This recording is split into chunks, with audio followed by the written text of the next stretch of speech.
Bonjour à tous, dans cette vidéo nous allons voir 13 astuces sur Canva. Donc la première de celles-ci c'est comment ajouter des images dans des lettres. Donc par exemple ici on voit qu'il y a des images dans des lettres et là il y a même une vidéo dans une lettre.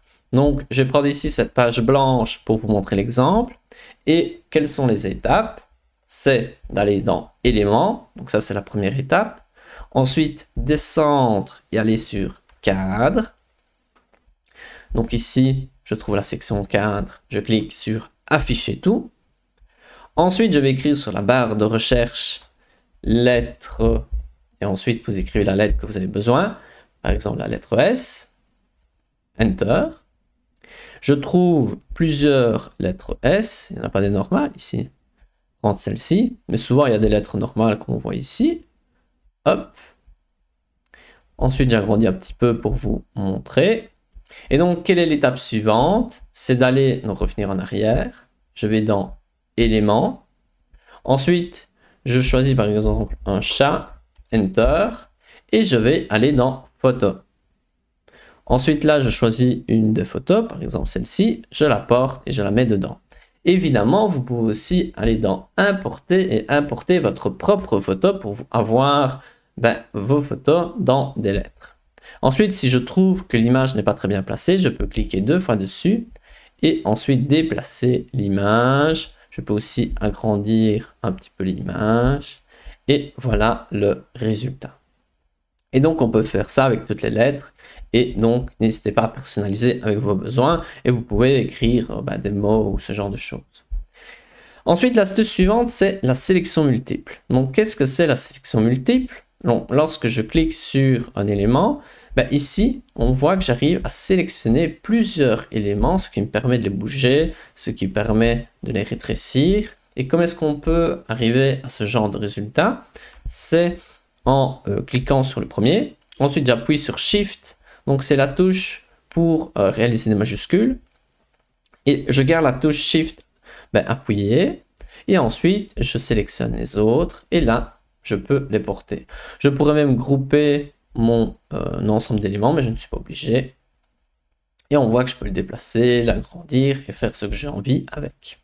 Étape suivante, comment arriver à placer différents éléments avec le même écart à chaque fois et aligner. Donc prenons les éléments, je vais les mettre un peu n'importe où pour vous montrer. Donc on a ces 4 éléments et je vais essayer de les placer donc avec le même écart à chaque fois. Et je peux même les faire plus petits pour vous montrer encore mieux. Donc ici, ils sont plus petits. J'ai mes 4 soleils qui sont mis n'importe où, mais pour vous, cela pourrait être autre chose. C'est simplement des éléments, ça pourrait être des ronds, des formes, peu importe. Donc ici, je vais sélectionner mes 4 soleils. Ensuite, je vais appuyer sur les 3 petits points. Et là, je vais cliquer sur aligner les éléments et je vais les aligner sur le bas. Donc là, je vais les mettre sur une même ligne. Étape suivante, j'appuie sur les 3 petits points, espacer uniformément et je vais mettre horizontalement. Et donc là, j'ai mes 4 soleils à la même distance sur la même ligne. Et si j'ai envie, je peux les prendre tous les 4 et je peux les replacer un peu où je veux. Si je voulais les mettre dans le coin, je vais les rétrécir et j'ai mes 4 soleils qui sont sur la même ligne. Passons à l'astuce suivante. Donc ici, on a 2 éléments et je vais placer la lune derrière l'autre lune. Quel est le problème qui va arriver? Donc ici, regardons, je ne suis plus capable de sélectionner la lune qui est en bas, parce qu'elle se trouve en bas, et donc d'office, quand je clique là, je tombe, par rapport aux couleurs là, on arrive à voir que je suis à chaque fois sur l'élément au-dessus. Et donc là, comment est-ce que je vais faire? Je vais appuyer sur CTRL, et je vais cliquer. Et donc là, hop, j'ai pris l'élément en bas. Donc, CTRL ou sur Mac, Commander. Donc voilà, ça c'est simple et c'est très utile parce qu'on a souvent des éléments qui sont en dessous des autres et ça peut être vite embêtant. Donc maintenant, on va voir comment créer un montage photo. Par exemple, quelque chose un peu comme ça, vous revenez de vacances et vous avez envie de faire quelque chose d'assez sympa comme ça. Comment est-ce qu'on va faire ça? Alors ici, je suis sur l'interface de Canva et vous pouvez écrire montage photo. J'appuie sur Enter. Vous pouvez en choisir un, mais je vais choisir par exemple celui-ci. Et donc là, on va voir plusieurs propositions et vous avez des montages photos qui peuvent vous plaire. À vous de trouver celui qui vous semble le plus intéressant pour, par exemple, représenter vos vacances, pour, je ne sais pas pour quelle raison. Je clique sur celui-là pour l'exemple et je vais cliquer sur personnaliser ce modèle. Ensuite, on arrive sur la page du modèle. Et qu'est-ce que je vais faire? Je vais prendre des photos. Ici, je vais prendre des photos de Canva. Mais vous pouvez cliquer sur importer pour ajouter vos propres photos. Donc, je vais aller sur éléments et je vais sélectionner. Je vais choisir des photos de... Je vais choisir de vacances. Enter. Je vais aller sur photos. Et je vais ajouter ces photos dans les petits cadres. Hop. J'ajoute. J'ajoute. J'ajoute. Et j'ajoute. Voilà, donc c'est relativement simple. Si la photo est mal placée, vous pouvez cliquer dessus. Et ensuite, vous pouvez... Je fais une petite erreur, je clique 2 fois dessus. Vous pouvez décaler la photo un petit peu comme on avait vu avec la lettre. Et ensuite, voilà, c'est fait. À vous de modifier au mieux par rapport à vos besoins. L'astuce suivante, c'est les guides. Donc, qu'est-ce que c'est ces guides? C'est en allant sur Fichier en haut à gauche, vous allez sur Paramètres d'affichage et vous mettez Ajouter des guides. Donc, ajouter des guides, ce sont des lignes qui vont vous permettre d'avoir un résultat plus professionnel et c'est quand même quelque chose d'intéressant. Par exemple, Fichier, Paramètres d'affichage, Ajouter des guides. Et vous pouvez avoir ici des lignes comme ceci, des lignes comme ceci, et c'est pour vous aider à placer les éléments de manière plus réfléchie et qui peuvent vraiment rendre vos compositions plus professionnelles. Donc moi je vous conseille cette grille-là, elle est vraiment chouette. Ensuite voilà, vous pouvez personnaliser, mais je vous conseille la 3/3, elle est vraiment très bien. Ensuite, étape suivante, c'est comment modifier un PDF. Donc comment modifier un PDF, ce n'est pas particulièrement compliqué. Vous allez sur l'accueil. Ensuite, si vous allez sur Espace Design, vous pouvez sélectionner Modifier un PDF.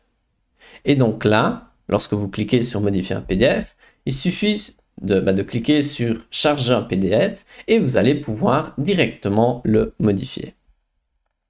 Étape suivante, ou astuce suivante, c'est comment devenir plus ordonné. Donc moi, je vous conseille vraiment, pour devenir plus ordonné, d'utiliser les projets. Donc, qu'est-ce qu'un projet? Je vais vous montrer cela en allant sur l'accueil. Donc, personnellement, moi, lorsque je crée un document ou quoi, je sais le retrouver relativement facilement grâce au fait que je les classe dans des projets. C'est un petit peu comme sur l'ordinateur, mais vous n'allez pas... sur l'ordinateur, vous ne mettez pas tous les documents n'importe où. Vous classez les différents documents dans des dossiers et ensuite dans ces dossiers vous avez peut-être d'autres dossiers avec d'autres choses et cela vous permet de classer, de retrouver facilement les différents éléments.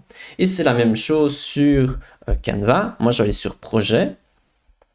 Ensuite lorsque je suis dans projet, je peux retrouver mes différents dossiers. Donc par exemple, moi j'ai des dossiers pour le travail, des dossiers avec des jeux, des dossiers avec concevoir avec Canva. Et ensuite là, j'ai d'autres dossiers, par exemple, des dossiers sur Pinterest, sur YouTube, d'organisation. Et cela me permet de retrouver plus facilement les éléments. Et donc, lorsque vous êtes sur un document, vous pouvez cliquer sur Fichier. Et ensuite, vous pouvez l'enregistrer dans un dossier. Et vous pouvez choisir dans quel dossier l'enregistrer. Un avantage avec ça, c'est que si vous allez ensuite donc, lorsque vous travaillez sur un document, vous allez sur Projet et vous pouvez insérer un projet directement. Donc, par exemple, celui-ci. Moi, je pourrais, par exemple, insérer ce projet directement dans le design que je suis en train de chercher. Donc, pour ce dernier point, le deuxième avantage, c'est qu'on peut retrouver plus facilement des éléments et les ajouter dans votre nouveau travail. Astuce suivante, c'est les raccourcis. Donc en gros dans Canva, il existe des raccourcis clavier, comme par exemple ici, je vais déplacer le T, et ensuite si je fais CTRL Z, hop, le T revient à sa place. Donc si vous faites une erreur, vous appuyez sur CTRL Z et d'office, vous pouvez éviter d'avoir les conséquences de cette erreur. Ensuite, si j'appuie sur CTRL Y, ben, le T revient à sa place. Donc c'est l'inverse du CTRL-Z. Donc si vous avez envie d'approfondir un peu les différents raccourcis clavier, sur Pinterest, j'ai fait un tableau où j'ai rassemblé des astuces de Canva, et donc vous pouvez avoir différents détails sur des astuces en général, mais aussi des raccourcis clavier. J'essaie voilà, de rajouter ici, on voit des raccourcis clavier, des raccourcis clavier, des raccourcis clavier. Et donc comme ça, vous en avez pas mal. Sur le lien dans la description, il y a mon compte sur Pinterest et n'hésitez pas à regarder si ça vous intéresse. Passons ensuite à l'astuce suivante. Donc ici, les collections. Donc qu'est-ce que c'est les collections? C'est quelque chose que j'ai découvert récemment. Et lorsque vous êtes sur éléments, vous pouvez, donc si je vais arrêter de sortir du chat, vous pouvez descendre et lorsque vous êtes tout en bas, il y a des collections. Donc qu'est-ce qu'une collection? Ce sont des éléments qui ont un même style. Et donc si vous avez un projet et vous voulez avoir des images cohérentes, les collections c'est vraiment intéressant. Donc ça c'est quand même chouette. Les 3 derniers points qu'on va aborder ensemble, c'est premièrement la couleur. Donc ici on voit que le texte il va quand même très bien avec l'image. Et la raison de cela, c'est que si on clique dessus, on va voir que ce noir-ci, c'est le même noir qui se trouve dans l'image. Et donc, pour avoir un texte qui est plus intégré, qui est plus en harmonie avec l'image, il est intéressant d'utiliser les couleurs que l'on trouve dans l'image. Alors que si on prend une autre couleur qui n'est pas dans l'image, elle sera moins intégrée, elle sera plus, ça va marquer un plus gros contraste. Alors que si vous prenez le même noir qui se trouve dans l'image, cela permet d'avoir quelque chose de plus intégré, de plus harmonieux. Même si voilà, ça c'est une chose que vous pouvez essayer. Donc lorsque vous avez un texte quelconque, vous pouvez aller sur la couleur en haut et choisir une couleur présente dans cette image-ci qu'on voit ici. Donc ça, c'est quand même quelque chose qui peut améliorer vos compositions. Avant-dernière astuce, je vais enlever ma petite tête.